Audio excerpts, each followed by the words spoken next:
नमस्कार, जय Hind. Unsung facts में आपका स्वागत है। आज हम जानते हैं राष्ट्रीय आयोग के बारे में। संविधान की कार्यप्रणाली की समीक्षा करने के लिए एक राष्ट्रीय आयोग की स्थापना की गई थी। वर्ष 2000 में भारत सरकार द्वारा की गई थी इसकी स्थापना। इस आयोग में 11 सदस्य थे। इसके अध्यक्ष सुप्रीम कोर्ट के एक्स जज मतलब पूर्व न्यायाधीश एम.एन. वेंकटचलैया थे। इस आयोग ने अपनी रिपोर्ट 2002 में सौंप दी। अब देखते हैं आयोग का कार्य क्या क्या था। आयोग को पिछले 50 वर्षों के परिप्रेक्ष्य में इस बात की समीक्षा करनी थी कि प्रभावी, दक्ष एवं कार्यकुशल प्रशासन एवं आधुनिक भारत के सामाजिक विकास के संबंध में संविधान के वर्तमान उपबंध कहाँ तक सफल रहे तथा इस संबंध में किसी प्रकार के सुधारों की आवश्यकता हो तो वो सुधार कैसे होंगे। इस आयोग को एक कार्य दिया गया कि हम 1947 में आज़ाद हुए, अभी 2000 आ गया, अभी हमें इन 50 सालों की रिपोर्ट दो कि हमने जो संविधान बनाया था वो कारगर रहा कि नहीं रहा, लोगों को क्या क्या समस्याएं आई, जो प्रशासनिक ढांचा तैयार किया था हमने IAS PCS वाला, उसमें क्या दिक्कतें आई, जो नेताओं ने अपना काम ढंग से किया कि नहीं किया, अगर नहीं किया तो उसको सुधारा कैसा जाए, उनकी चुनाव प्रणाली कैसी है, उसमें जो खर्च होता है वो सही है कि नहीं सही है, ये सब उनको ये कार्य दिए गए। लेकिन एक बात भी, उनके हाथ भी बांध दिए गए। आयोग की स्थापना के समय यह बात स्पष्ट कर दी गई थी कि आयोग वही सिफारिशें करे जो संविधान के मूलभूत ढांचे को या संसदीय लोकतंत्र ढांचे में कोई अंतर ना है। ऐसी ही सिफारिश करे जिससे संविधान के मूलभूत ढांचे में या संसदीय लोकतंत्र ढांचे में कोई अंतर ना है। उनके हाथ बांध दिए गए इससे, मगर इसके खिलाफ नहीं बोल सकते थे ना। वो संविधान की कुछ जो मूलभूत चीज़ें हैं जो संविधान की जो हो सकता है वर्तमान परिप्रेक्ष्य में सही ना हो, लेकिन वो चल रही हैं, उनको चेंज नहीं कर सकते थे। और वही संसदीय उसमें था कि चेंज ना हो। आयोग को स्पष्ट किया गया कि उसका काम केवल सलाहकारी प्रकृति का होगा। भारत सरकार उसको मानने के लिए बाध्य नहीं होगी। समझ रहे आप?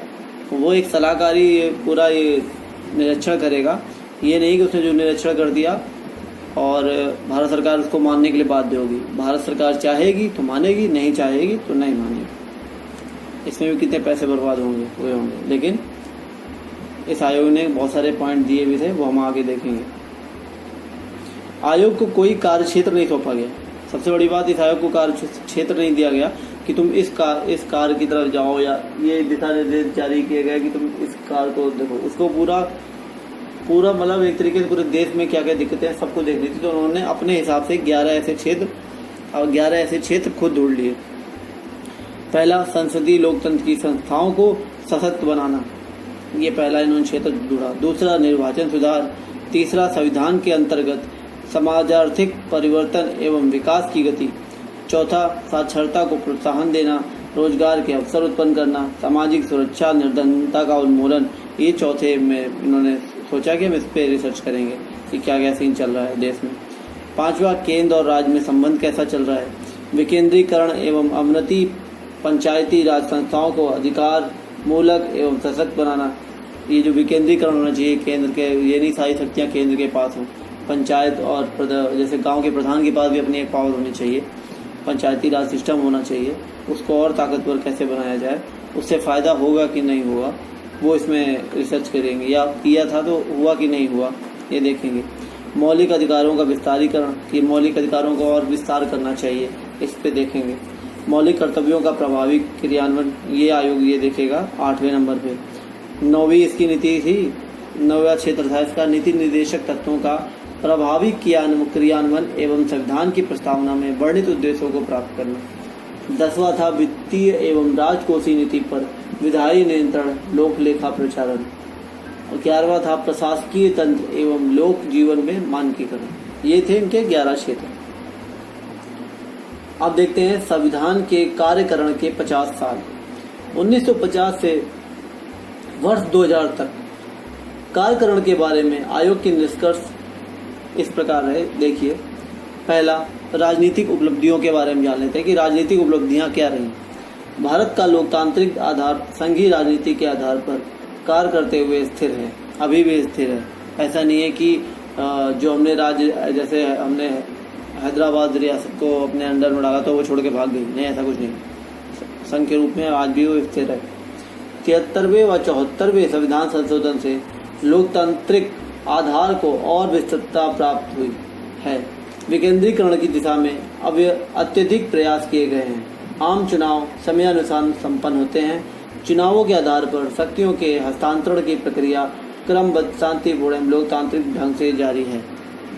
मतलब चुनाव हो रहे हैं, समय समय पर सही टाइम पे चुनाव हो रहे हैं। जो पद जिस मंत्री को मिलना चाहिए मिल रहा है, जिस विधायक को जहाँ टिकट मिलनी चाहिए उनको मिल रही है, सब कुछ शांतिपूर्वक हो रहा है। ग्राउंड में भले ना हो रहा हो, लेकिन ये रिपोर्ट सौंपी गई थी, हो रहा है। संसद एवं राज्य विधानमंडलों के सदस्यों की शैक्षिक योग्यता में काफ़ी सुधार आया है। पहले ऐसे भर जाते थे, अभी भी भरते हैं कि मतलब पढ़े लिखे नहीं है लेकिन जनप्रतिनिधि बन गए, ऐसा से। राजनीतिक क्षेत्र में पिछड़े वर्ग के नेताओं ने नई उपलब्धियां एवं नए आयाम स्थापित किए हैं। लेकिन इन 50 वर्षों में इन्होंने ये रिपोर्ट सौंपी कि जो पिछड़े वर्ग हैं उनमें भी कुछ नेता उभरे हैं। जो दबे कुचले लोग थे, जो पिछड़े जनजाति वर्ग से आते थे, उनमें भी कुछ नेता उभरे हैं। भले उन्होंने अपने ही लोगों के लिए काम नहीं किया, केवल अपनी झोली भरी, लेकिन अपने लोगों के लिए काम नहीं किया, वो उन्होंने गलत किया। लेकिन ये पॉजिटिव बात ये थी कि उनमें से भी कोई नेता उभर के आया और चुनाव लड़ा और जीता और उसको स्थान मिला, जनप्रतिनिधि बना। अब देखते हैं आर्थिक ढांचे में क्या काम हो। आर्थिक ढांचे की उपलब्धियां क्या थी संविधान की।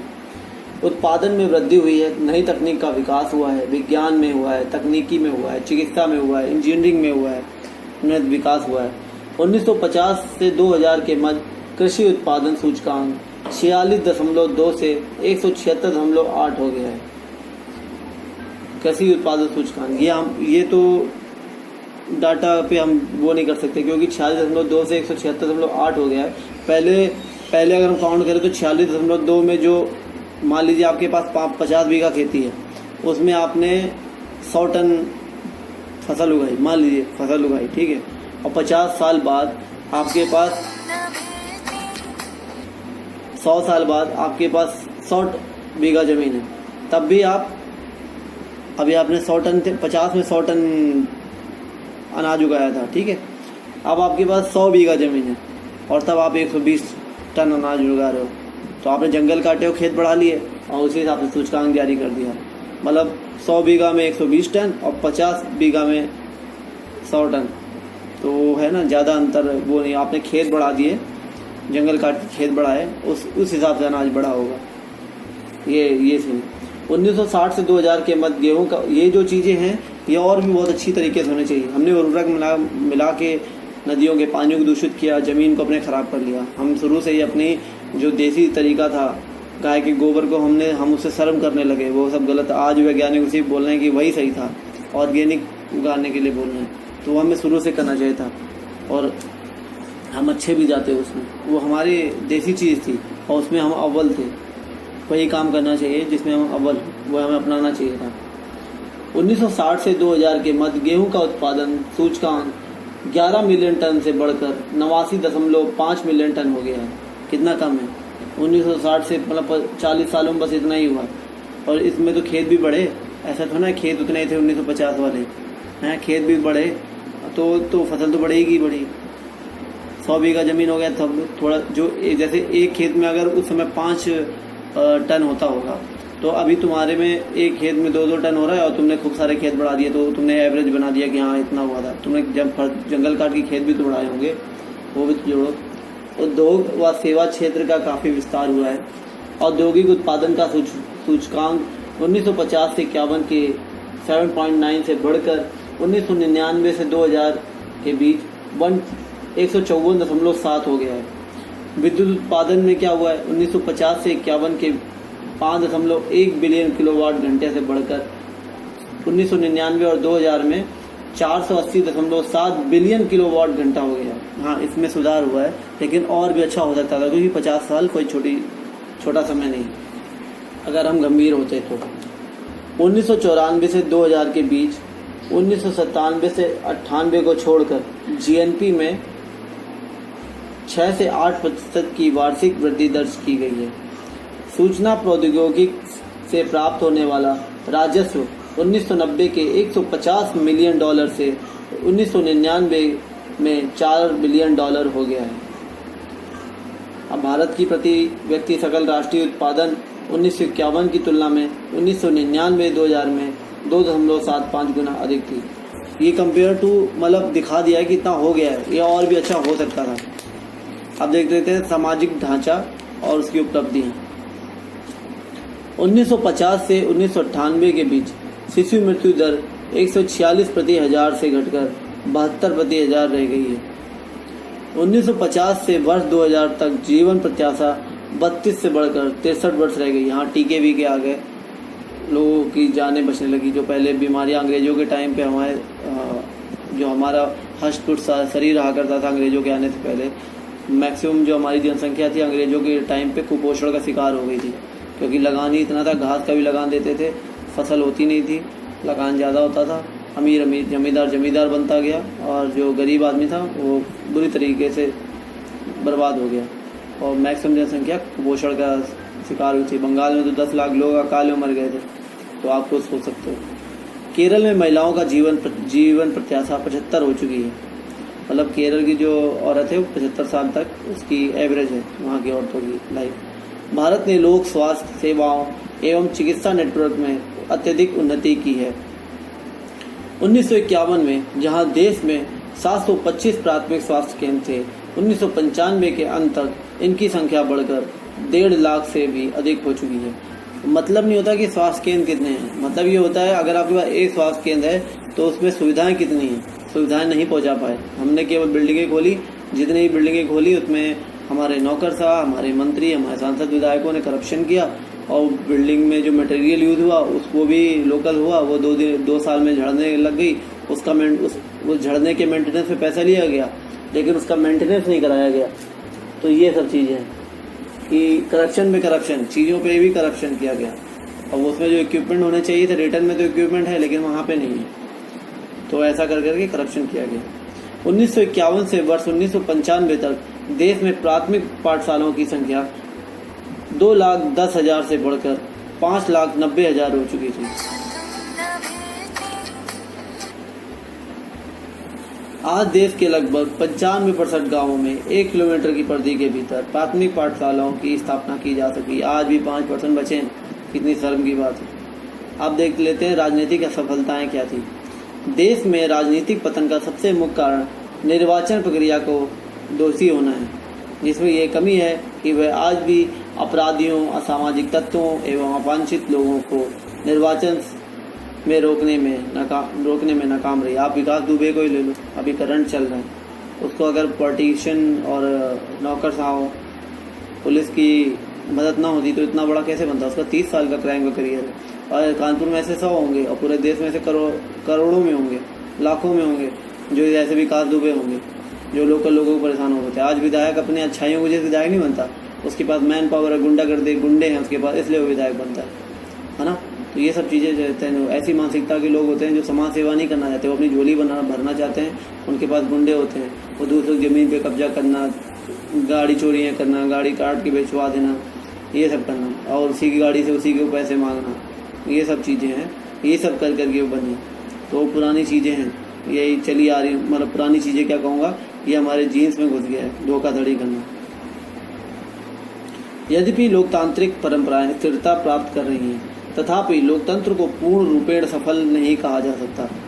तो ये आयोग बोल रहा है कि लोकतंत्र को पूरी तरह से सफल नहीं कहा जा सकता, क्योंकि ऐसा ही है, सब एमएलए, सांसद सब करप्शन पे उतारू हो चुके हैं। अपने जो प्रशासनिक अधिकारी हैं सारे के सारे कोई विश्वास नहीं जगा पाए आम आदमियों के अंदर। मैक्सिमम जो रहे, अगर जो सच्चा भी है तो उसने आवाज़ नहीं उठाई तो वो भी उनका साथी है। सार्वजनिक मामलों एवं नीति निर्णय में महिलाओं की सक्रिय भागीदारी का अभाव, ये भी देखने वाली बात है कि सार्वजनिक मामले में जैसे अभी लोकसभा की सीट मान लो 540 है, ठीक, 540 में मैक्सिमम उन्हीं की है, आदमी आदमी है, औरतें कहाँ हैं? गलत बात है ना। औरतों का भी होना चाहिए 20, 25, 40, 45, 50 औरतों से क्या है, आधा आधा का भी एवरेज होना चाहिए ना। औरत क्यों सांसद नहीं दिखती, आदमी ही क्यों? क्योंकि गुंडागर्दी करनी है, औरतों को भी मौका मिलना चाहिए ना। निर्वाचन आयोजित करने में अत्यधिक व्यय और उसमें व्याप्त भ्रष्टाचार देश के विकास में बाधा है। वो आप देखते हो हर चुनाव में, लोकसभा के चुनाव में कितना होता है, कितना पैसा बर्बाद होते हैं, चाहे चीफ मिनिस्टर का चुनाव हो चाहे प्रधानमंत्री का चुनाव हो, कितना ज़्यादा पैसा बर्बाद होता है देश में। उसके व्यापार में लोगों से लड़ाई झगड़ा होता है, देश के विकास में बाधा है, कभी कभी दंगे भी हो जाते हैं। राजनीतिक दलों में व प्रशासनिक क्षेत्रों में आपराधिक तत्वों का प्रभाव है। विकास दुबे वाला में बताया ना, राजनीतिक दलों में किसकी प्रोडक्शन थी, सारी पार्टियों की प्रोडक्शन थी उसे, और प्रशासनिक क्षेत्रों में और आपराधिक तत्वों का प्रभाव है। प्रशासनिक क्षेत्र कौन से, अपने IAS, PCS, पुलिस और बाकी डिपार्टमेंट, उनका प्रभाव है। वकील भाई लोग भी साथ दे रहे होंगे, तो कैसे आम आदमी तो गया ना, किसके पास जाएगा।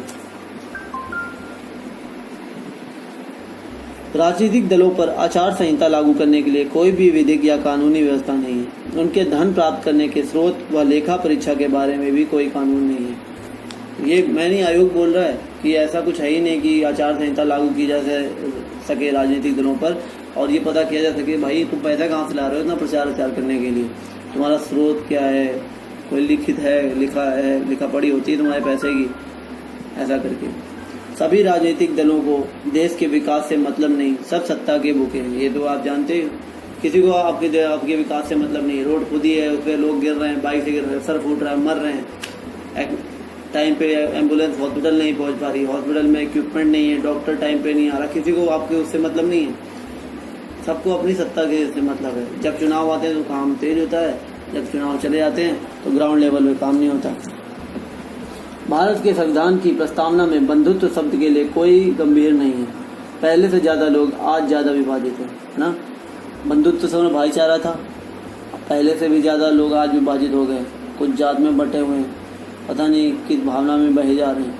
कोई जात में बटा है, कोई धार्मिक भावना में बह रहा है, हिंदू मुसलमान चल रहा है, गलत बात है। मिशनरियाँ, हाँ एक और भी बात है कि ऐसे ही माहौल ही बना रखा है, मिशनरीज अपना ईसाई धर्म फैलाने में लगी हैं। क्या जरूरत है किसी दूसरे धर्म को टच करने की, जो जैसा चल रहा है चलने दो। कोई लव जिहाद में घुसा जा रहा है, धर्म युद्ध लड़ रहा है, क्या शौक है यार धर्म युद्ध करने का। पेट में जब भूख लगती है धर्म युद्ध थोड़ा आता है, खाना जाता है तब पेट भरता है। राजनीतिक वातावरण का अपराधीकरण हुआ है तथा शोषण की प्रवृत्ति बढ़ती जा रही है। देश में अपराधी नेता नौकरशाह गठजोड़ बढ़ रहा है। अब जो नेता अपराधी है वो किसी IAS से मिला हुआ, उसको सपोर्ट है उसका, तो उसके IPS का सपोर्ट है, तो उसके खिलाफ FIR नहीं हो रही, तो और बड़ा वो नेता बाहुबली बनता चला जाता है, और वो उनको टाइम पे प्रमोशन दिलवा रहा है मंत्रियों से बात कर करके, ऐसा काम चल रहा है।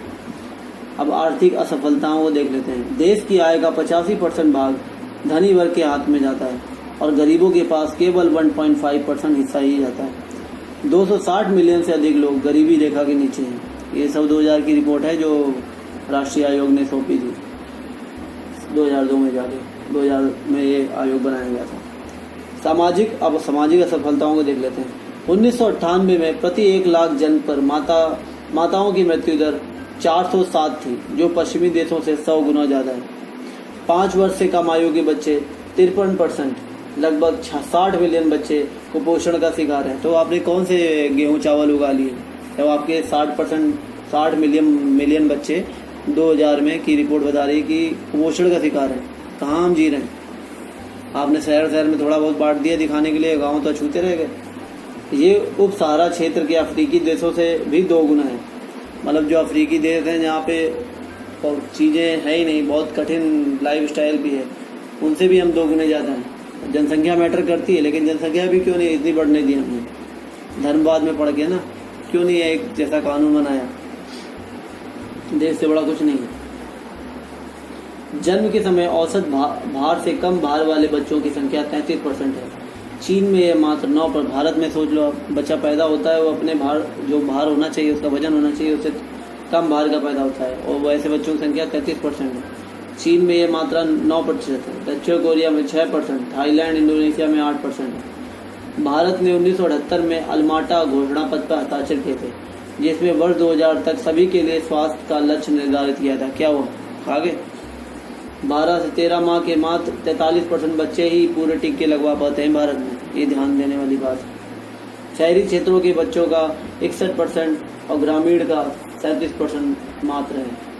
आप सोचो इस 43% में भी केवल 61% लोग जो शहर में रहते हैं उनको थोड़ा बहुत टीके लग पाते हैं, और ग्रामीण में तो 37% हैं जिनको टीके पहुंच पाते हैं उनके बच्चों को। बिहार में 11% और राजस्थान में मात्र 17% हैं जिनको टीके लगवाते हैं। प्रति व्यक्ति दैनिक खाद्यान्न उपभोग 1950 के 400 ग्राम से थोड़ा बढ़कर सन 2000 में 440 ग्राम हुआ है। ये आप देख लो, 400 था तब 1950 में, अब 440 ग्राम है। हम गरीब हैं, हमें खाना भी ढंग से नहीं मिल पा रहा है। पिछले 50 वर्षों में प्रति व्यक्ति दालों का उपयोग में गिरावट आई है। आप ये भी देख सकते हो, दालें जो प्रोटीन का मेन स्रोत थी, गरीब आदमी कहाँ दाल खा पा रहा है? खा पा रहा है? नहीं खा पा रहा है। क्यों नहीं खा पा रहा है? उद्योग धंधे सब बंद करके बड़े हुए, इतनी गरीबी फैल रखी है। कोई स्किल चला गया हमारा, जो हम सरकारी नौकरी के पीछे भाग रहे हैं, खुद का स्किल से अपना बिजनेस नहीं खड़ा करना चाहते, रिस्क लेना नहीं चाहते, अमीर हो रहे हैं। एमएलए और सांसद हैं जो बेसिक चीज़ें हैं वो भी नहीं प्रोवाइड कर रहे हैं। हमें भीख नहीं चाहिए, कम से कम जो रोड अच्छी होनी चाहिए, रोड तो अच्छी होनी चाहिए, उसमें मजदूर लगेंगे। अगर पैसा आया है पार्क बनने का तो पार्क बनवाओ, उसमें मजदूर लगे, उनको पैसा मिलेगा, दिहाड़ी मिलेगी, कितना काम होगा। एक साथ अगर एक शहर में 10 पार्क बनते हैं तो कम से कम 500 लोगों को रोजगार मिलता है। मिट्टी खोदने वाले को क्रेन भी लगेंगी, क्रेन बनाने वाला व्यापार शुरू होगा ना, और क्रेन बनेगी। क्रेन खराब होगी तो उसकी ऑक्सिलरी जो चाहिए होंगी, वॉशर, वॉल, ब्लू बॉयल, कितने सारी लोकल दुकानें होती हैं जो वो सब काम करती हैं, और मैकेनिक शॉप खुलेंगे, और कितने मैकेनिक बनेंगे। कोई भूखा सोएगा? नहीं सोएगा। मिट्टी ढोने वाले जो बंदे ने कुछ नहीं कर सकते, मिट्टी ढोएंगे, है ना। ट्रैक्टर चलाने वाले, कितना सारा रोजगार पैदा होगा, बहुत सारा रोजगार पैदा होगा। लेकिन वही वाली बात है, हम काम करना चाहें तो ना, हमारे नेता। पिछले 50 वर्षों में प्रति व्यक्ति दालों का उपयोग में गिरावट आई है। सामाजिक क्रांति का वादा अभी भी दूर की कौड़ी दिखता है। देश में 270 मिलियन अनुसूचित जाति एवं जनजाति की संख्या है। उनके उत्थान हेतु गंभीरता से कुछ नहीं किया गया। सब ऐसे नेता खड़े हुए, मैं भीम आर्मी का ही हूँ, मैं भीम आर्मी का हूँ। तुमने क्या किया उनके लिए? अभी जौनपुर में दलितों पे अटैक हुआ था, कुछ बोले तुम? क्यों नहीं बोले? क्योंकि मुसलमानों ने अटैक किया था। तुम खुद चाहते हो धर्म, तुम्हें पॉलिटिकल अपने करियर से मतलब। उत्तरी राज्यों में जनसंख्या नियंत्रण विफल रहा है, ये भी मानने वाली बात है। अब थोड़ा प्रशासनिक असफलताओं के बारे में जान लेते हैं। प्रशासन में भ्रष्टाचार, अक्षमता एवं जिम्मेदारी के अभाव से देश में केवल छद्म कानूनी ढांचा तैयार कर लिया गया। ये भी मानने वाली बात है। हमारा आम आदमी का विश्वास कम हुआ है इसी छद्म ढांचे की तरफ में। उसके घर में कोई दिक्कत है, वो सीधे जाना चाहता है तो ऐसे भगा दिया जाता है। नहीं। और जहाँ वो सरकारें भी चल रही हैं, सरकारों के भी इसमें हाथ है। प्रशासनिक भ्रष्टाचार से लोग गैर कानूनी उपायों का सहारा लेते हैं। अब फिर आदमी क्या कहता है, ठीक है सर, मेरे बच्चे को आप आगे बढ़ाओ, मुझसे 2000 रुपये एक्स्ट्रा ले लो। हैं, जिसके पास है वो दे रहा, जिसके पास नहीं दे रहा उसको बच्चा नहीं पढ़ पा रहा है। तो ये गैर कानूनी काम कर रहा है ना आदमी, सारा इसलिए ले रहा है क्योंकि प्रशासन अपना काम ढंग से नहीं कर रहा। लोगों का संसदीय व्यवस्था से विश्वास उड़ गया है। सही है, उड़ गया है। परेशान है आम आदमी। देश में जिम्मेदारी की भावना कम होती जा रही है। कोई जिम्मेदारी नहीं करना चाहता। माई साइड क्लियर सब कर रहे हैं, पेपर पे, ऑन पेपर सारा काम हो रहा है। भ्रष्टाचार गहराई से अपने जड़ जमा चुका है। अनुच्छेद 311 के अंतर्गत सेवाओं के संरक्षण का उल्लंघन हो रहा है। बेईमान अधिकारी अपनी जेबें भर रहे हैं। सर्व वो है, आप सब जानते हैं, जब जाते हैं तो जेबें भरी जाती हैं, बिना जेबें भरे कोई काम नहीं होता। अब थोड़ा देख लेते हैं लैंगिक समानता एवं न्याय असफलताएं। जीवन प्रत्याशा में क्षेत्रीय असमानता से ये सिद्ध होता है कि जीवन प्रत्याशा मतलब कितना एक जगह की औरत या आदमी कितना जीता है, मतलब एक एवरेज कितना जी रहा है, तो वो है। जीवन प्रत्याशा में क्षेत्रीय असमानताएं से सिद्ध होता है कि केरल की एक महिला एमपी की महिला से 18 वर्ष अधिक जीती है। सोचिए कितनी वहाँ पे लाइफस्टाइल कैसी होगी कि वो 18 वर्ष एमपी की महिला से जी रही है। ज़्यादा स्ट्रेस होगा, खान पान होगा, बहुत सारी चीज़ें होंगी। भारत में प्रत्येक 1000 पुरुष पे 933 महिलाएं हैं, जो महिलाओं की विलुप्ति का संकेतक है। लोक सेवाओं में महिलाओं की भागीदारी मात्र 4.9% है।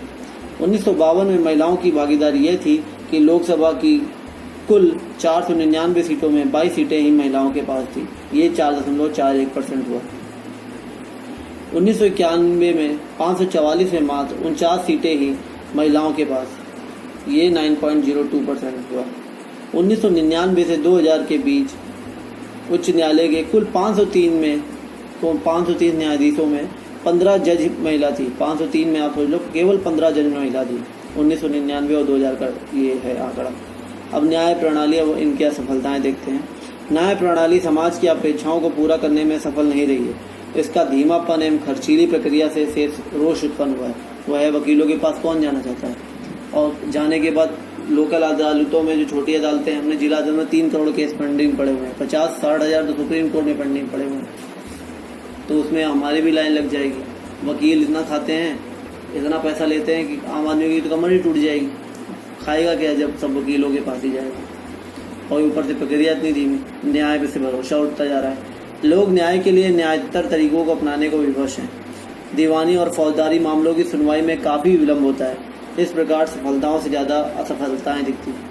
ये रिपोर्ट मेरी नहीं, आयोग की है, राष्ट्रीय आयोग की, उसने 2000 में बना था और 2002 में रिपोर्ट सौंपी थी। आगे इसी आयोग में हम देखेंगे चिंता के विषय, जो आयोग की जो चिंता के विषय हैं देश के बारे में, उनके बारे में जानेंगे। नमस्कार, जय हिंद। अच्छा लगा हो तो लाइक और शेयर जरूर।